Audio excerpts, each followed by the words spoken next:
All the family up there, yeah.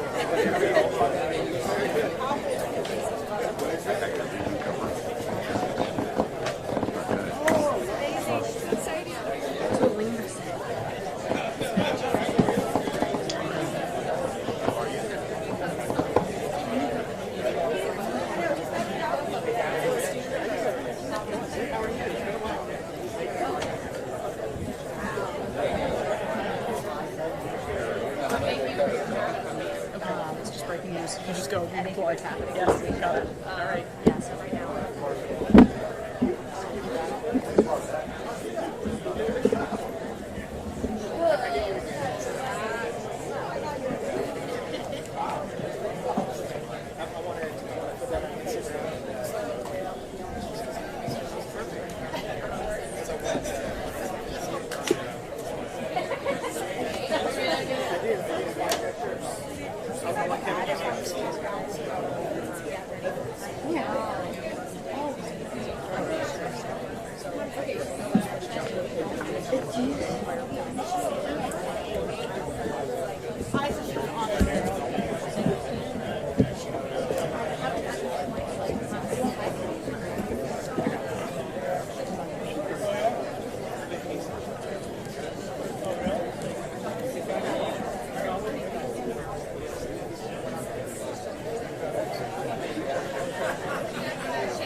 You guys run the program, and I'll. Hey, yeah. Why don't you open it up?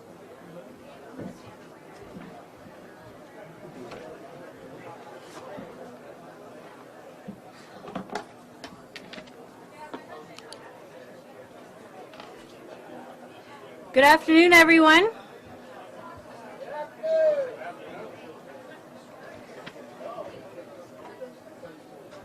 I want to thank everyone for being here today. I'm Caroline Marillet, the commander here at American Legion, Palm Valley Post 233. It is such an honor to host with Governor DeSantis this occasion to honor and remember our first responders, both past and present. When I thought about what I was going to say today to the governor, I was trying to think of something very impressive. What could I possibly say? But after really thinking about it, the only genuine words that could really come to mind are thank you. In this uncertain world of conflict, sickness, and unrest, in this nation divided by propaganda and hate, I'm grateful that we live here in our great state of Florida, where we know that while all of the things may haunt us day and night, you're there fighting for our freedoms. We rest much easier knowing that our leader is on our side. So thank you.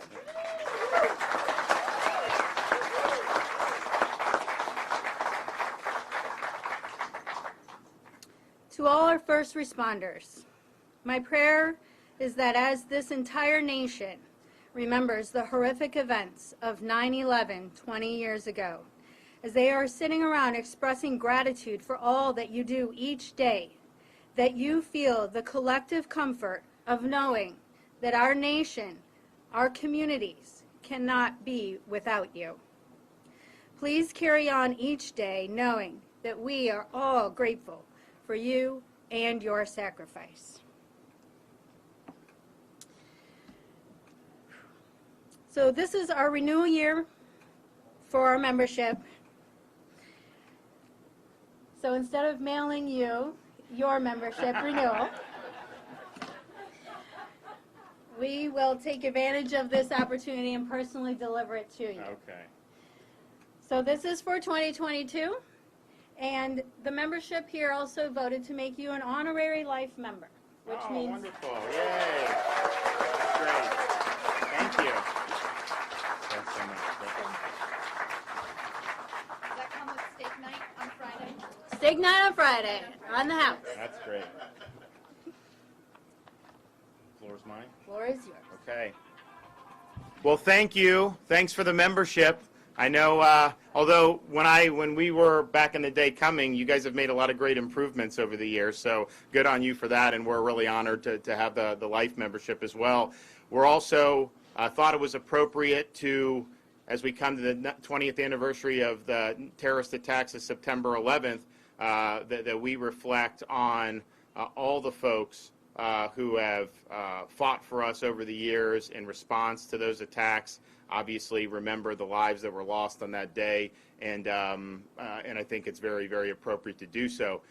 Before I do that, though, I just want to say very clearly, when I served in the Navy, I didn't do Afghanistan, I did Iraq, but I remember very distinctly taking an oath as a commissioned officer, and the oath was not necessarily to support any particular individual or even necessarily to any particular physical location or whatever it was. Your number one responsibility was to support and defend the Constitution of the United States. And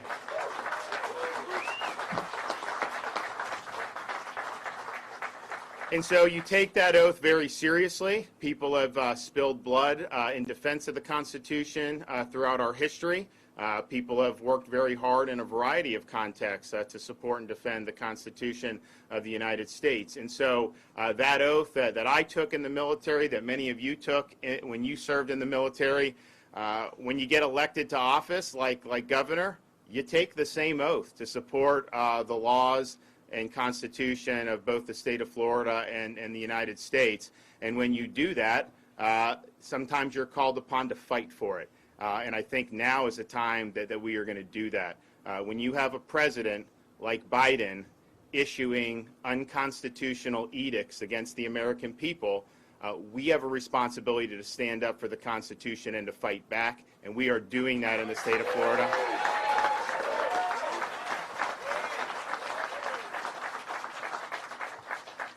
This is a president who has acknowledged in the past he does not have the authority to force this on anybody. And this order would result potentially in millions of Americans losing their jobs. I think we should be protecting people's jobs, not trying to kick people out of work right now. And that's exactly what we're going to be doing in Florida. But he's acknowledged that they can't do this. He was asked, no, you can't mandate. His administration said, no, it's not a federal government can't do that. They can't mandate. Now they're in a situation, no act of Congress, mind you, just a unilateral executive order that, again, is not scientifically valid. I mean, they don't even recognize people that have immunity through infection, which many people do. But it's something that could result in the destruction of the livelihoods of so many people throughout our country. So we are going to be working hard in Florida to provide protections for people. Obviously, there'll be different things in the courts that will be done, but you can't just sit there and hope some lawsuit is going to succeed. You know, you have a responsibility to act, and so we will be acting in the state of Florida to provide protections for people. People should not be cast aside because they make a medical decision for themselves. They should not lose their job. They should not be unable to put food on their table just because they made a different decision than the powers that be are demanding that they make. And so we think that this is important for all those jobs that are at stake, but we also think this is important much beyond this particular issue. And if the federal government can get away with doing this, going right at the heart of people's livelihoods and their ability to provide for their families, you know, what's going to come next? Remember, we were promised this would be 15 days to slow the spread. And where are we at right now? This is a much different thing than anybody promised us. So they have not been honest with us from the beginning on a lot of this stuff. And clearly, we have a president acting outside the bounds of the Constitution. And the state of Florida, me as governor, I'm going to have the legislature involved as well. You know, we're going to fight back and offer protections. And that will not only be good for the people who end up getting their jobs saved, but that'll be good for future generations to know that our constitutional system held firm and that we stood up for what was right.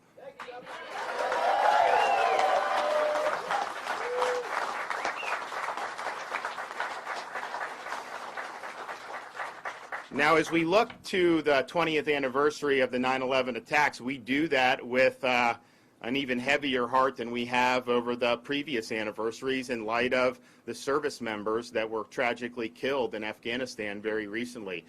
These were people who had dedicated their careers and lives to serving the American people in uniform, and I've been able to speak with one of the mothers who happened to live in Florida. And, you know, these are folks that really believed in this country. They believed in the mission. Many of them volunteered to go over there. They didn't even need to do that. It wasn't something they were forced to do. They wanted to do that. They wanted to be a part of this. And yet, to see that happen without any planning, with no support, basically, a total fiasco, they were not served well by their leadership in this. And we honor them for their service.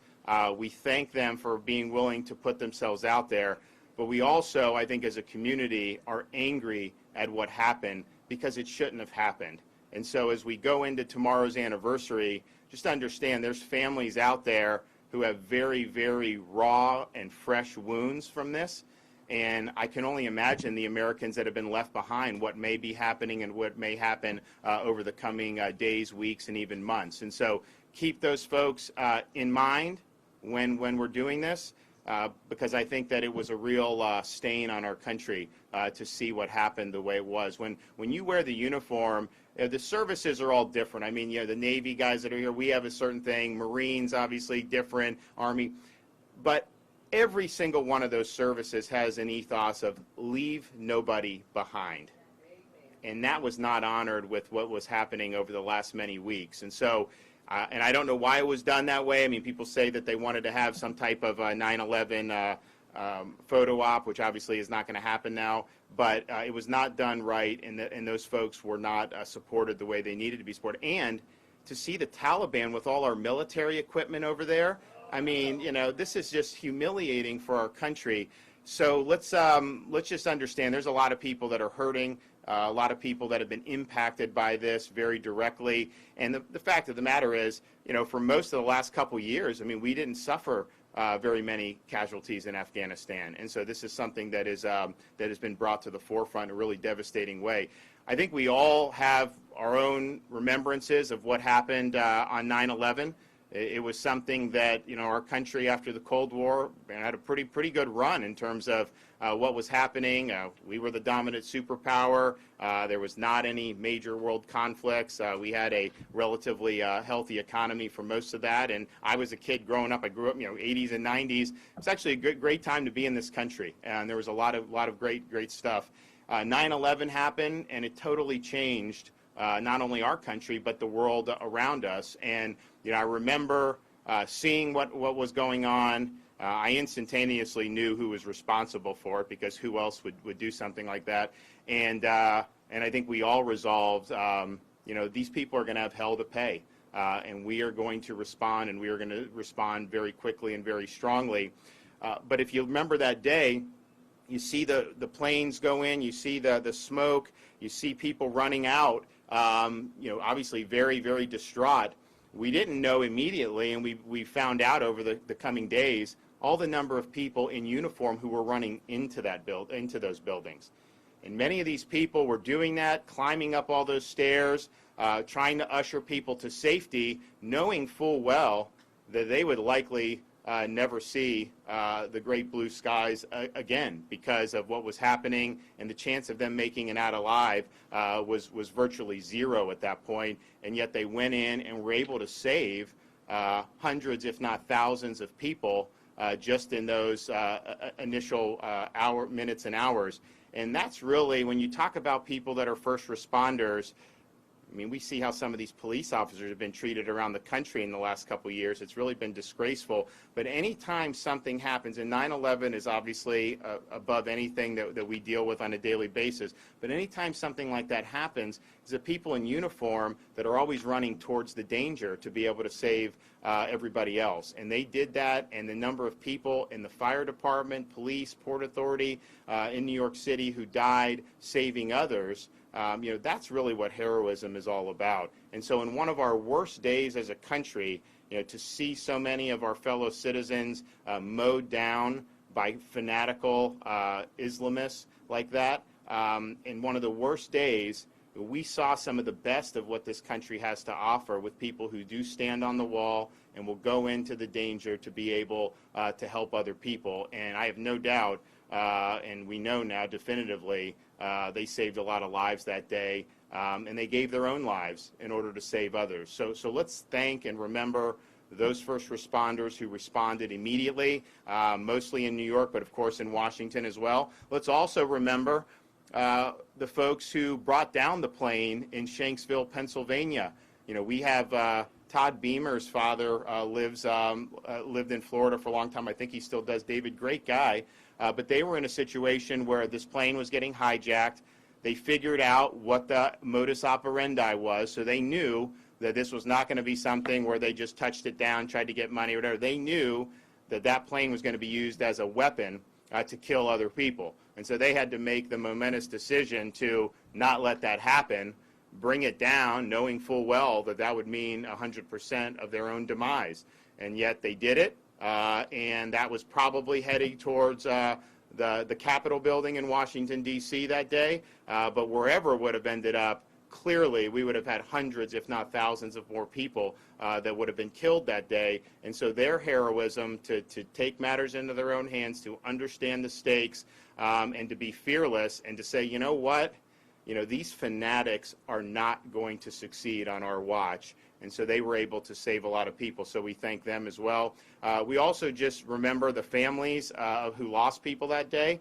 I can tell you I've been able over the years just to meet a variety of people who've been touched on that. I mean, people lost husbands, wives, they lost mothers, they lost fathers, they lost sons and daughters, and it's left a huge mark on our country ever since. But I think the legacies of a lot of those people have been very profound, and I think they've inspired a lot of folks to do a lot of good things. And I can tell you, I was somebody who was not in the military prior to 9/11. You know, I went in. I know a lot of people ended up going in because you wanted to stand up for our country, and you wanted to fight back, and you weren't going to let this stand for all these innocent people to be harmed in that way. And that does bring us to the military veterans who served over this time period. You know, you go back and look, where was the previous most significant attack on America prior to 9/11? It was Pearl Harbor. And Pearl Harbor, of course, got us kind of touched off the U.S. entrance into World War II. But if you look back at World War II,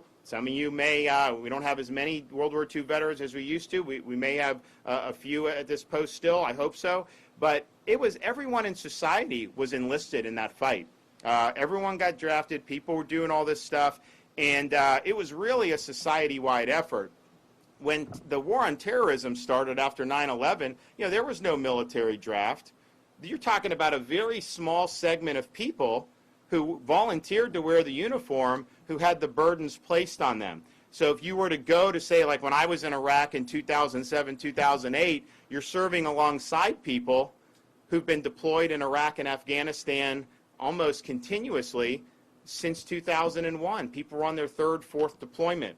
And so we ask people to do certain military missions, but we're really asking a small number of people to do it over and over and over again. So I don't think we've had a time in American history where you had these burdens placed on such a small segment of our population and have them do it over and over again. And you understand how that what can happen when those responsibilities are placed on people. I mean, it's not conducive to have a family life if you're constantly in Baghdad or in Ramadi or wherever they send you. You obviously had relationships frayed. You had a lot of lost opportunities. Of course, we had a lot of casualties in both Iraq and Afghanistan, many wounded in action, and I know this community has done a lot to help a lot of our wounded service members, and that's the absolute right thing to do. But there was a lot of costs involved in those operations, and those costs really did fall on a very small segment of the population. And I remember thinking when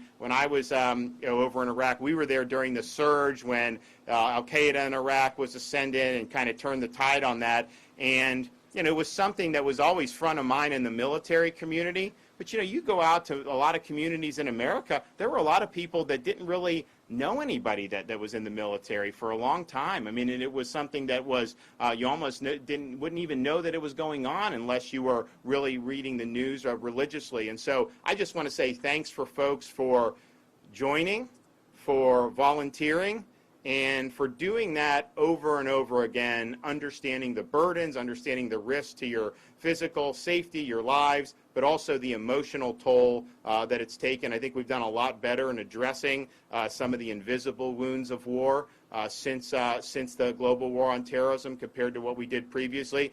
We actually did, I mean, inspired by one of our organizations here in town with Canines for Warriors, trying to find different ways to help veterans who are suffering from post-traumatic stress. Just pumping people with pharmaceuticals was not a winning formula for a lot of our veterans, and so you had organizations like that were pairing with service dogs, really help people turn the corner and be very productive. I actually introduced legislation when I was in Congress to get the VA involved so that this could be something that would be more readily available for our veterans, and didn't pass it when I was there, but it just got passed recently and signed into law, so it was only about 4 or 5 years later.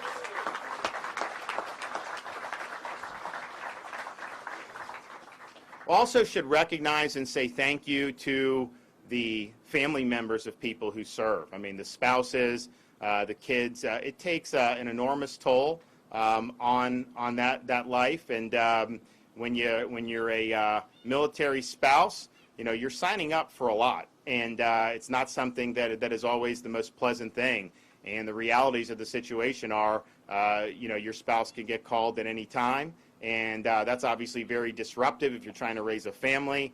And then it creates a lot of anxiety because when you're in a hostile zone, people are always going to fear the worst. And that has really taken, I know, a lot of toll on a lot of the families over the years. So just when we see the person in uniform going out there, obviously they're the tip of the sphere. They deserve a lot of credit for putting themselves out there. But there's usually people who are back home who are also having to serve just in a different capacity. So for all of you who are spouses, or kids of veterans, thank you for hanging in there because we know it's not easy. Incidentally, how many folks here served post 9/11? How many people do we have that were veterans post 9/11? Okay, so we've got quite a bit and probably a variety of service. So thank you.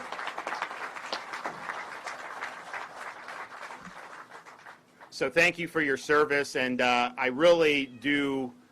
Just having been able to see different parts of the country in my time in the military, but also in my time when I was in Congress and so on and so forth, this is one of the best military communities and veterans communities in the country right here in Northeast Florida. Okay.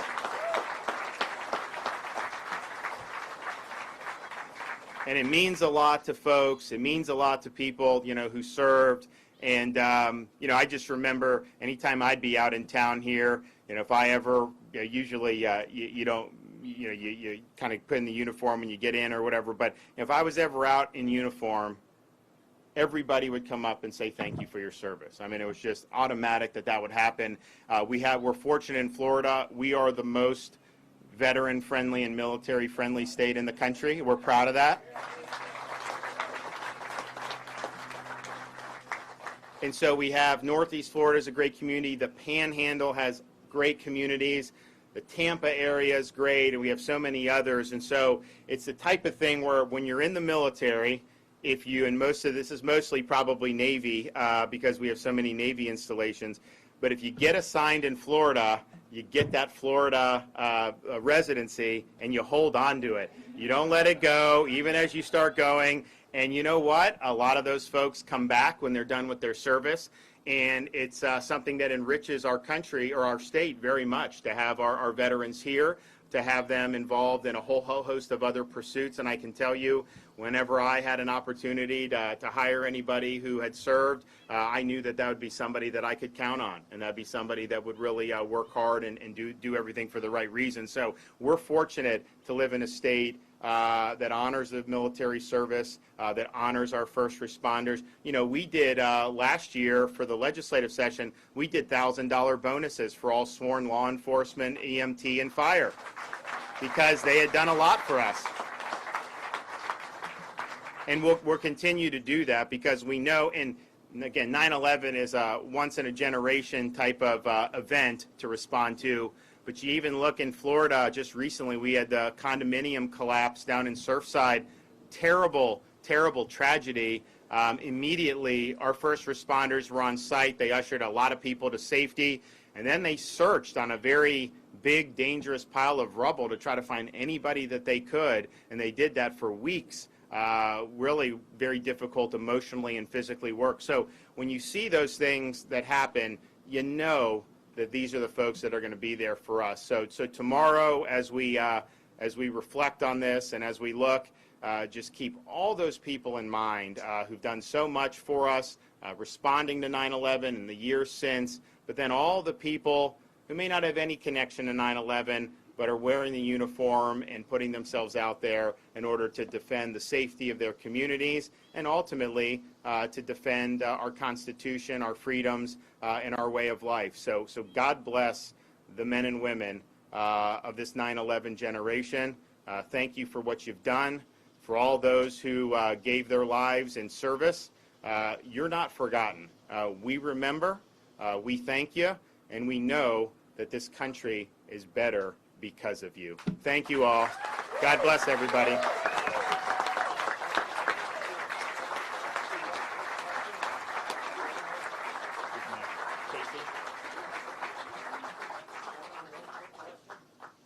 We're going to have a program. Yeah. So. Yeah, we're going to finish the program. I'm happy to take one. I can. Well, listen, I mean, he's a tough act to follow. Let me just say, no, honestly, one of the reasons why I wanted to come was because I just wanted to say thank you. He laid it out better than I ever could. But I will say this, as a wife, as somebody who has the privilege and honor to be the First Lady of the state of Florida, I just want to say thank you to you, Governor. Thank you for your service to the country. And it had not been for this wonderful military community, we would not have met. So I am very blessed for everything that this community has done to serve the nation and its people, and to our first responders. Everything that you have done, you know, we are with you. And so, you know, God bless you every day. And also, he said one other point that I think resonates with me. As a sister to my sister Kate, who is an Air Force pilot, C-17 operation, Enduring Freedom, Iraqi Freedom, C-17 pilot, and my father, who was an Air Force veteran, my grandfather, who served in World War II. He was towing ammunition in the Pacific Ocean, to a brother-in-law who's a C-17 pilot, to a husband who was in the Navy. You know, for those families who support those who serve, thank you for your service as well, and may God bless you.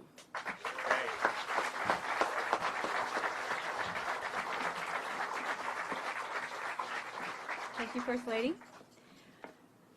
So the last part of our program today was perfectly segued into by all of the remarks and appreciation by both the Governor and the First Lady. The American Legion has had a program called the Law and Order Awards for many years. And so today, presenting this year's recipients and explaining a little bit about the Law and Order program is our Law and Order Chairman, Roy Havicost. Thank you, Commander. Second Lady. Good afternoon, everyone. As the Commander stated, I'm Roy Havicost. I'm a Navy veteran. I'm a past post commander here, and I am the Law and Order Awards Chairman. Today, as we honor all of our first responders, we will recognize two individuals who have stood out among their peers this past year. A little bit about me. I volunteered to undertake the position as awards chairman 10 years ago. I take a personal interest in this program, being a retired law enforcement officer from New Jersey after more than 26 years of service. In addition, I also have 15 years of volunteer firefighter service in my hometown community back in New Jersey. I know and I can appreciate firsthand what it takes to do your jobs. I also know doing the job of a first responder can sometimes feel like a thankless one. So today, we here at Post 233 want to thank you all for the jobs that you do. We appreciate that you are here today and that you are dedicated to the safety and well-being of the families here in St. Johns County. May God bless you and keep you safe always. Being a first responder may sound like an ordinary job title to many people, but it does come with many risks, both known and unknown. We applaud you for the oath you have taken, your pledge to protect and serve our community. You are the ones that people will call when they are in need. Fires, vehicle crashes, medical emergencies, robberies, break-ins, domestic violence, natural disasters, and that list goes on and on. You are the professionals who rush to their aid without hesitation. You are you. You are who you are. You are our first responders, our heroes, unsung heroes in times of need, our unsung heroes that possess both pride and dedication in the profession that you have chosen. And for this, we thank you. Let us not forget, too, that the families of our first responders, we thank you, too, for your unwavering support that you show your loved one, your first responder. Know that the people here at Palm Valley Post 233 have all of you in our thoughts and prayers daily, that you return home safely to your families after each tour.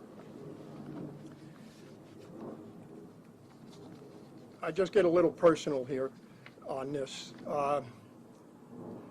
20 years ago, on September 11th, 2001, terrorist attack on the United States took the lives of 457 first responders and more than 2,500 civilian lives. One of these first responders was a close personal friend of mine. Patrolman James Lynch was a New York, New Jersey Port Authority police officer. He was at the World Trade Center that morning. He wasn't there to do a work shift. He was there to finalize his retirement paperwork after 22 years of service. When that first plane struck the Twin Towers, and on that fateful day, Jim sprang into action. Protect and serve.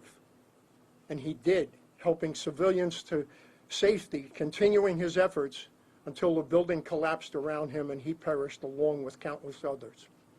A hero for sure, a devastating, senseless loss of lives, and an honor to have been his friend and reflect his story of bravery.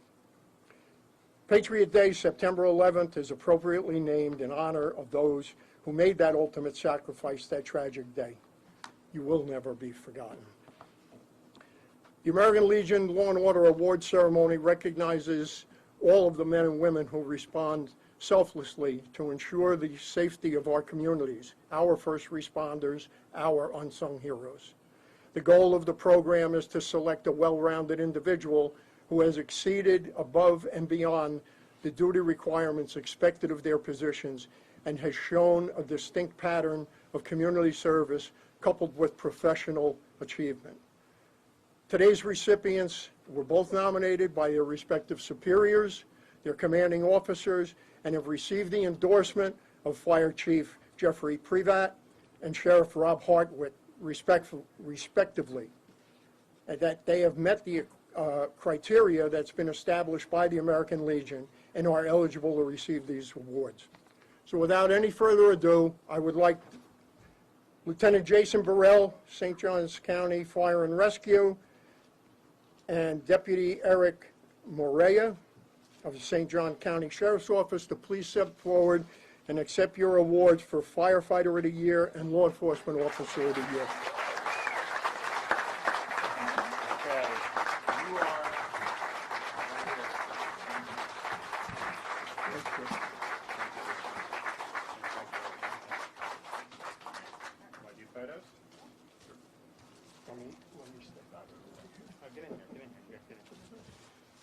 We got him? Who's taking him?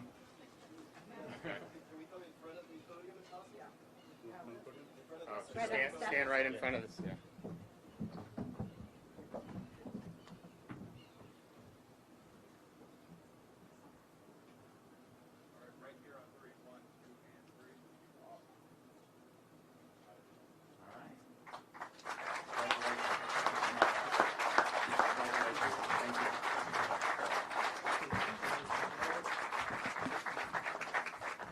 That's good.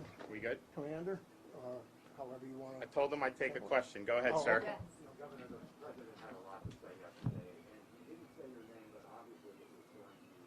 What did you have to say to him back when it came to stop him out? Well, I would just say generally, when you're taking action that's unconstitutional, that threatens the jobs of the people in my state, many, many thousands of jobs, I'm standing for them. We're going to protect their jobs against federal overreach. And this is a guy who criticizes the state of Florida for protecting parents' rights. He says school boards should be able to eliminate parents' rights and force 5-year-old kids to wear masks all day. That's what he thinks is appropriate government. Yet, here he comes from Washington, D.C., instituting an unprecedented mandate, which even his own people have acknowledged in the past is not constitutional. That's not leadership. And I think the problem I have with Joe Biden more than anything, this guy doesn't take responsibility for anything. He's always trying to blame other people, blame other states. This is a guy that promised when he ran for president that he would shut down the virus.